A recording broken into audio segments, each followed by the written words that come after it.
Since the beginning of the Great War some 800 years ago, the faithful have faced a problem that is seemingly impossible to overcome. They are unable to take the battle to the enemy. For such is the supernatural power of the open gate to hell, that even approaching within sight of it is impossible for all but the most strong-willed and pious. Within the inferno await domains of the lost and legions of devils. But in utmost secrecy, the Church produced an answer to this quandary: the Paladin program. Paladins are by far the greatest creations of the Mentalist order. They are near perfect communicants, for in their veins flows the purest blood that the Metachrist program has been able to produce.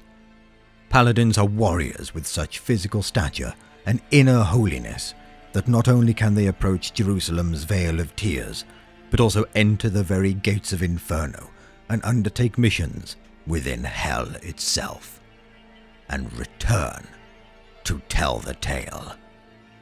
Each is said to represent near perfection of human form, both mind and body. Though much scarred and burned from the long centuries of war they have been forced to endure for the sake of all in creation. Paladins reside in secluded cells within a secret wing of Castel Sant'Angelo until the hour comes and the Council of Saints sends them forth to do battle. In such time the Paladin emerges from their seclusion. They go to their arming chamber and kneel at the center upon the mosaic of the militant Christ the Lion.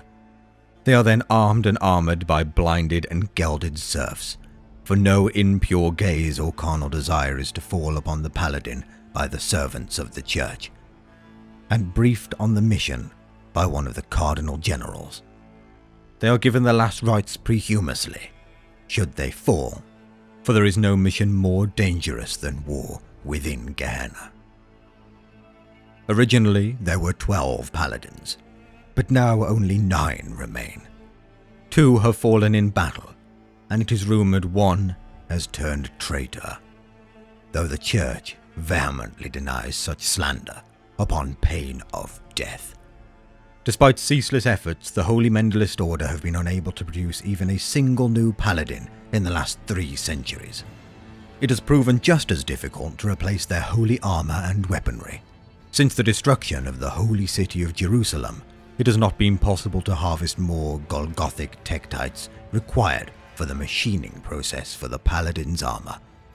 Thus, their elaborate suits of armor, despite the fastidious care of the dicastery of the service of Church militant disciples, are much scarred, burned, and corroded, and many pieces of armor have been slated to be reforged in a vain hope that even the tiniest shard of the required materials could be recovered. Thus, each Paladin is forced to endure searing pain like no earthly suffering where their armor has weakened, relying on their unshakable faith during their lonely crusades into perdition. Each of the 9 circles of hell has its own foul atmosphere and deadly environment, from noxious fumes to burning heat or a bitter coldness below absolute zero, requiring a specific suit of armor to withstand the infernal elements. Thus, when a Paladin enters the gates of hell, they know they must succeed alone or die trying. No help will be forthcoming, not even from one within their own order. Paladins are used only under the orders of the Council of Saints, and even then, extremely sparingly. Each mission they undertake must bring great and tangible benefits for the Church and the overall war effort, and its long-term benefits must be determined by the Synod of Strategic Prophecy.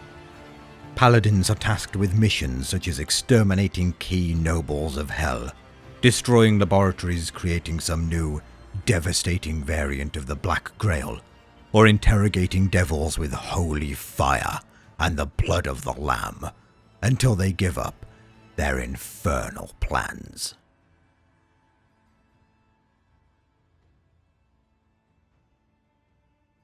Greetings, one and all. If you enjoyed that, you can support me on my Patreon, Discord, Redbubble, or with a channel membership, or simply like, comment, and subscribe to catch any future 𝗘𝗾𝗂𝗶 videos. And as always, My thanks for watching.